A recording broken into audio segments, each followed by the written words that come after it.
Camera ఉంది దగ్గర.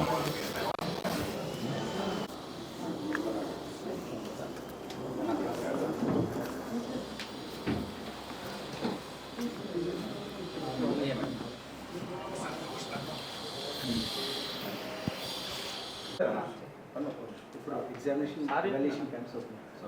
మీరే పిలవండి.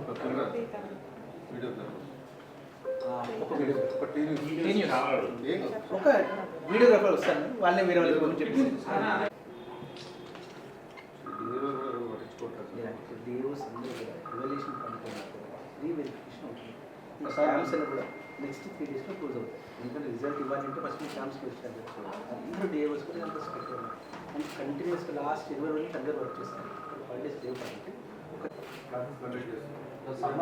3 days తర్వాత ఎవరైతే డిఓస్ ఫ్రీ అయిన తర్వాత స్పెషల్ టీమ్స్ కంప్లీట్ చేస్తారు. నేను బస్ కాంటాక్ట్ చేస్తాను. మొత్తం కాలేజీలో బౌన్సర్లు పెట్టుకుంటున్నారు. వీళ్ళు అడిగిన క్వశ్చన్ ఇష్టం కూడా లోకల్ పిఎస్ మేనేజ్ చేసిన తర్వాత డిఓస్ అందరూ కూడా ఫ్రీ అవుతారు. ఒక్కసారి క్యాంప్స్ క్లోజ్ అయిన తర్వాత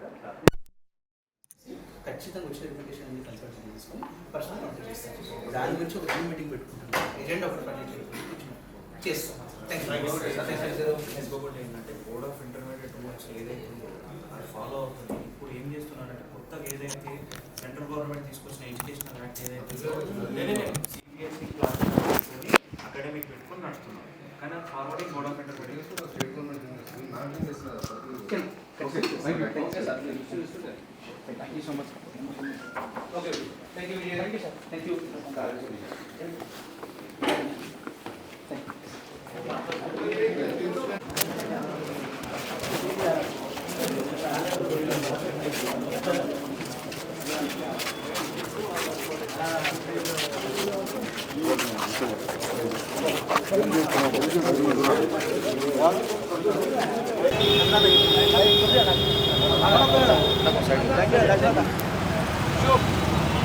జై తెలంగాణ. జై తెలంగాణ.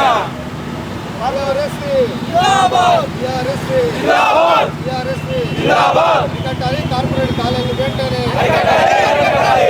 చర్యలు తీసుకోవాలి. అధిక ఫీజు తీసుకున్న కాలేజీల పైన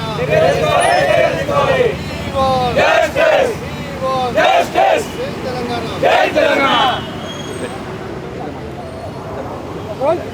రైట్, నమస్తే.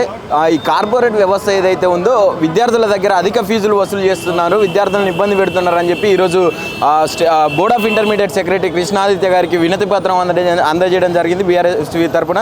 ప్రస్తుతం మనతో పాటు గెలు సీనన్న ఉన్నారు, మాట్లాడే ప్రయత్నం చేద్దాం.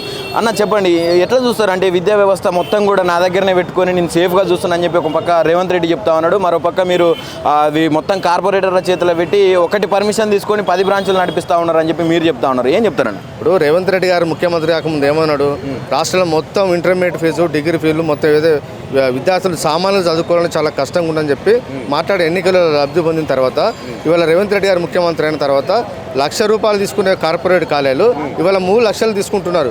60-70 తీసుకునే కార్పొరేట్ కాలేజీలు ఇవాళ 3 లక్షల నుంచి 5 లక్షల వరకు తీసుకునే పరిస్థితి వచ్చింది. ఒక కాలేజీ పేరు మీద పర్మిషన్ తీసుకుని ఇవాళ 10 బ్రాంచ్లు ఇవాళ నడిపిస్తున్నారు. ఇవాళ ఐలాండ్ కానీ, బన్సాలు కానీ, అదేవిధంగా రెజొనెన్స్ కానీ, చాలా ఫిజిక్స్ వాళ్ళు కానీ చాలా కాలేజీలు, నారాయణ, శ్రీధర్ అయితే మొత్తం లెక్కలేని కాలేజీలు. దాదాపు ఈ రాష్ట్రంలో 8 లక్షల మంది ఇంటర్మీడియట్ విద్యార్థులు ఉంటే 4 లక్షల మంది విద్యార్థులు ఇవాళ నారాయణ, శ్రీధర్ కాలేజీలో పడే. మిగతా ఈ సంస్థలు కూడా 1 లక్ష మంది విద్యార్థులు ఇవాళ చదువుకునే పరిస్థితి కనిపిస్తున్నాయి. ఇలా చాలా నష్టం జరుగుతుంది. కేసీఆర్ గారు ముఖ్యమంత్రిగా ఉన్నప్పుడు సామాన్యులు చదువుకోవాలంటే గురుకులాల కాంపిటీషన్ ఉండే. లీడర్ల దగ్గరికి వెళ్ళి మాకు గురుకులాల సీట్ ఇప్పించండి, అధికారుల దగ్గరికి వెళ్ళి మాకు సీట్ ఇప్పించండి అని చెప్పి మా వాళ్ళు మంచిగా చదువుకుంటారని చెప్పి చెప్పుకునే పరిస్థితి ఉండే. కానీ ఇవాళ గురుకులాలన్నీ వాళ్ళు మొత్తం ఖరాబ్ అయిన తర్వాత ఇవాళ పేదవాళ్ళందరూ గత సంవత్సరం నుంచి ఆస్తులన్నీ తాకట్టు పెట్టుకొని మా పిల్లలు మంచిగా చదువుకున్న ఉద్దేశంతో కార్పొరేట్ కాలేజీలు ఏం చెప్పితే ఇవాళ అడ్డవాళ్ళు ఫీజులు తీసుకోవడం వల్ల ఆర్థికంగా నష్టపోతున్నారు. కాబట్టి ప్రభుత్వం అకాడమిక్ ఇయర్ స్టార్ట్ కాకముందే వాళ్ళ మీద చర్యలు తీసుకోవాలని చెప్పి వాళ్ళ మేము ఇంటర్మీడియట్ బోర్డు సెక్రటరీ కృష్ణాదిత్య గారిని మేము కోరడం జరిగింది. వారు చర్యలు తీసుకుంటామని చెప్పారు.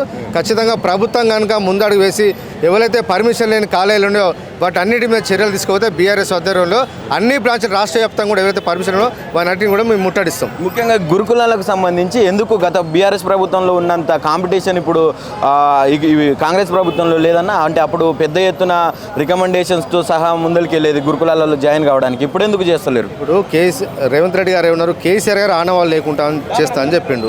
ఇవాళ కేసీఆర్ గారు ఆనవాళ్ళు ఎందుకు గురుకులాలు పేదవాళ్ళు బీసీలైనా ఎస్సీలైనా పేద ఓసీలైనా వాళ్ళందరూ గురుకులాలు చదువుకొని మంచి సీట్లు ఉన్నతమైన ర్యాంకులు సాధించే పరిస్థితి ఈ రాష్ట్రాలు ఉన్నది.